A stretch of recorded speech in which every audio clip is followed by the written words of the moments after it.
you this afternoon so that we could renew our commitment to the Lord. As I said, the word that's given to us is not just our ordinary word.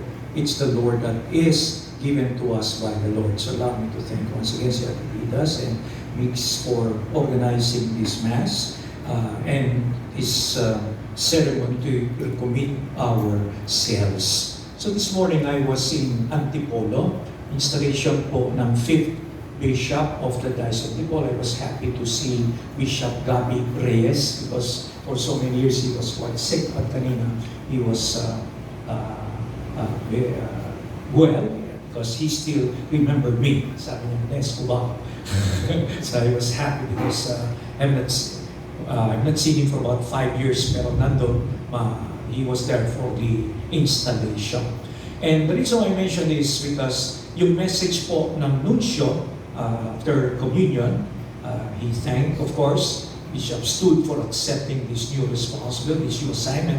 He came from Balang. At the same time, we thank him also for being a good shepherd in the Diocese of Balang for 13 years, where I was also a bishop for 5 years. After me, it was Archbishop Socrates Villegas and then Bishop Stool. So he spoke about continuity, yung pagpapatuloy. That's why I said, you are, our young people are the hope. Nandito natin, kami, mga sabing elderly, we continue the work that was handed to us by previous generation. Now, we are asked to participate para may continuity. Yung plan of God to restore. Jesus came to restore, kahit na may nawawala, to rescue and to recreate the heart of man. Gusto ng Diyos baguhin ang lahat. Ibalik yung dating kagandahan ng tao dahil nilikha ang tao ayon sa kanyang wangis at kabanalan. And so, He's asking each one of us to participate in this dream, in this plan of salvation, to restore, to rescue, and to recreate.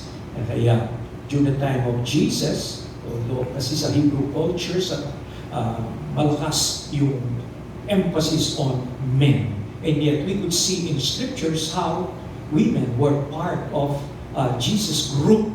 They were there to support Jesus in many ways. The apostles were there, and also some women who would also follow Jesus. And many were transformed, many were changed, like the saint we are honoring today, Saint Mary Magdalene. Again, we have sometimes misconception, kalang tao, she's a prostitute. Mali, she's not a prostitute. Okay? There is a prostitute that's mentioned, but walang pangalan. Pero yung mga tao, kung sasabi nila, di ba? They know, or they believe, or they paniniwala na parang si Mary was a prostitute before, and then she got a no. Ibang babae yun. Okay? But Mary Magdalene is the woman from whom Jesus cast 7 demons. So wag natin sabihin, di makalimutan siya. That time, ano man ang masama, hindi tama, they attribute to the devil. Halimbawa, yung sakit. So, baka maraming sakit. Yun. They consider that from the devil. Okay? Parang ang kultura ganun po. So, don't try to use our framework to understand what was going on during that time. So, marami sakit si Mary Magdalene, kaya medyo may kaya nung siya'y napagaling, talagang tinulungan yung mga apostles, yung mga apostles in their journey in preaching the gospel. Para maituwid lang po, okay? Ang ating kaalaman tungkol kay Mary Magdalene. And I was trying to make a research and it's different indeed kapatid most likely sa mga scripture scholars. Si Martha, remember? May kaibigan from Bethany. Yung magkakapatid, kapatid na si Lazaro na pinabangon ni Jesus. Okay? So this most likely, it's not the same Mary of Bethany. Itong Mary of Magdala, which is another community. Although one can say when he got cured, when she got cured, she transferred. But most scholars would say, most likely it's a different woman. But ang mahalaga doon, once she got touched by the healing power of Jesus, she was transformed, and she continued. And she became the apostle to the apostles. Remember, sino nagbalita, no, sa pagkabuhay ni Jesus sa mga alagad? It was Mary Magdalene. And yet, we can learn from her. It's not easy, no? Na to encounter Jesus. Nung na-encounter niya, akala niya, ano siya? Hardinero, di ba? She thought, he was a grandson. Sir, can you please tell me where you put, or where they place the body of Jesus? Di pa malinaw yun. Resurrection. Okay? So, yun ang hanga niya. Tapos hindi niya alam, kausap niya pala si Jesus. Pero makita mo, I was mentioning about the importance of prayer. When we are deeply connected with God, we can easily identify His voice. Kaya nung sinabi, Mary, Master, kayo pala, narinig niya yung boses. So, and yet, she was asked to tell the apostles about, to share the joy of the resurrection.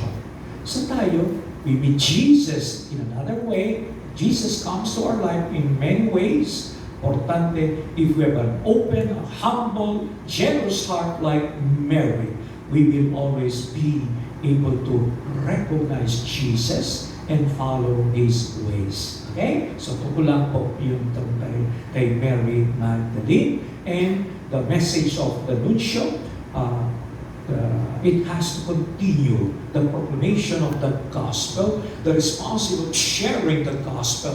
It's not just given to us, priests and bishops, it's given to all.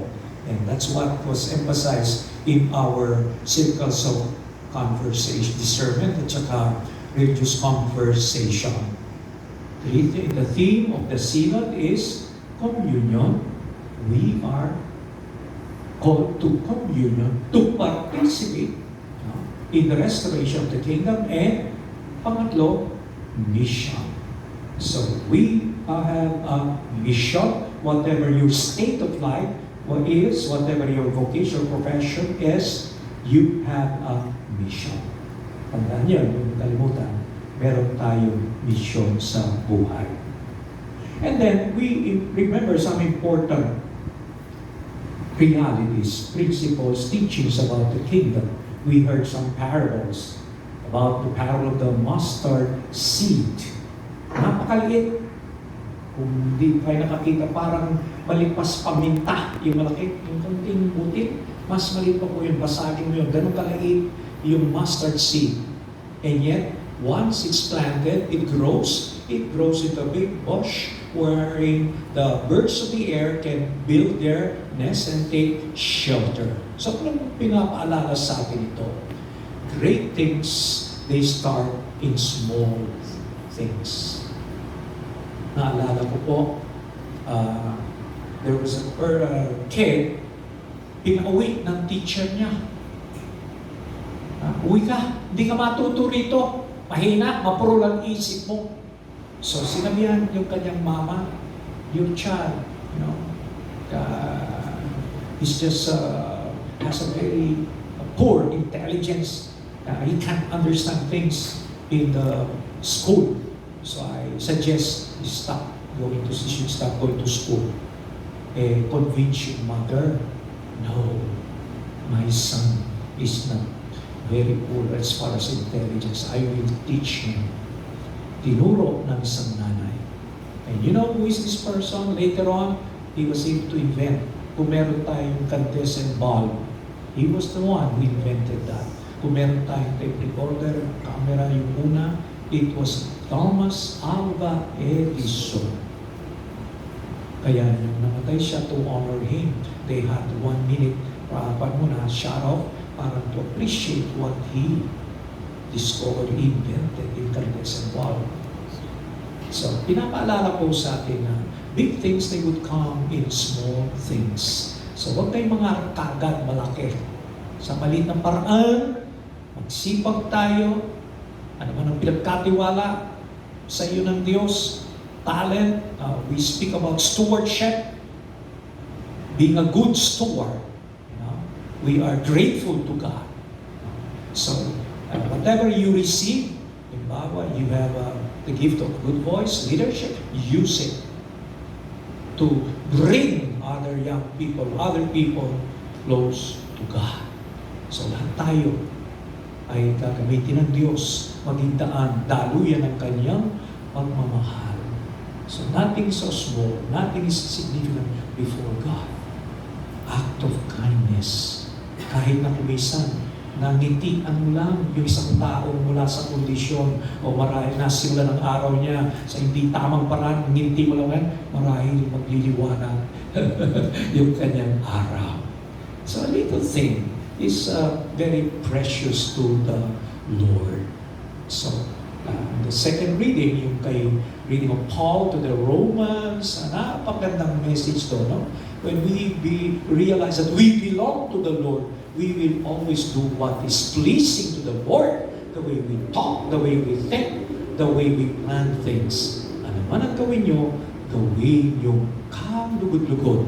Dahil ito ay bunga ng Espiritu na nananahan sa inyong puso.